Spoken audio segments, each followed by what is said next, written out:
एक बार ऋषि उद्दालक ने एक यज्ञ कराया और गांव वालों को दान में बहुत सी गायें दी। लेकिन वे सभी गायें दुर्बल थीं और एक भी दूध नहीं देती थीं। ऋषि उद्दालक का पुत्र नचिकेता ये देखकर हैरान था। उसने अपने पिता से पूछा, पिताजी, दान का तभी कोई अर्थ है जब हम कोई मूल्यवान वस्तु दान में दें। ये गायें तो अब किसी के काम नहीं आएंगी।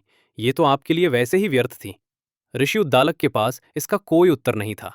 नचिकेता ने फिर कहा, पिताजी, आपके लिए मैं बहुमूल्य हूं, तो आप मुझे किसे दान में देंगे?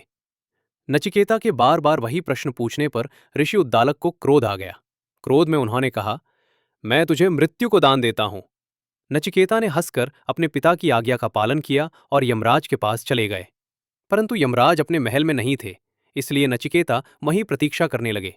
3 दिन बाद जब यमराज वहां आए तो उस बालक का धैर्य देखकर प्रसन्न हुए और उसे 3 वरदान दिए।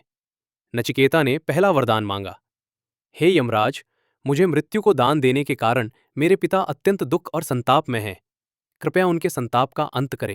यमराज बोले, तथास्तु। फिर नचिकेता ने दूसरा वरदान मांगा, हे यमराज, संसार में अग्नि ही ऊर्जा का स्रोत है।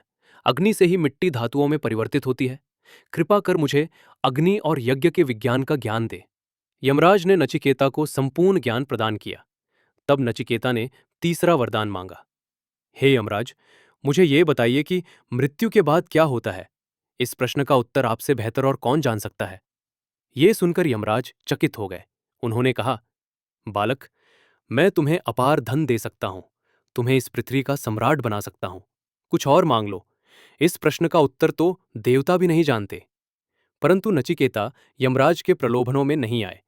अंततः यमराज ने उसे जीवन और मृत्यु का रहस्य बताया। यमराज बोले, ये शरीर नश्वर है, परंतु चेतना शाश्वत है। मृत्यु आने पर चेतना एक शरीर को त्याग कर नए शरीर में प्रवेश करती है। जीवन में मनुष्य के सामने सदैव श्रेय और प्रेय का द्वंद्व खड़ा रहता है। श्रेय, जो श्रेष्ठ है, और प्रेय, जो प्रिय और सुखद है।